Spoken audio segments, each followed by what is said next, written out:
Kylie. Tutulungan daw niya si ate maggawa ng project.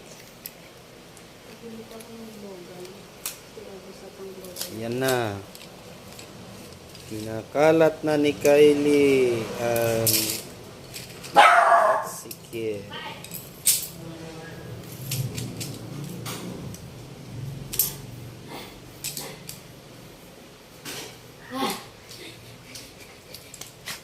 Ayan. Gagawa sila. Dami. Glue gun. Naku po, kinakalat na mama. Naku, yung isa naman tumawid pa. Mag-hi ka muna kay Lee. Hi. Dito oh. Hi.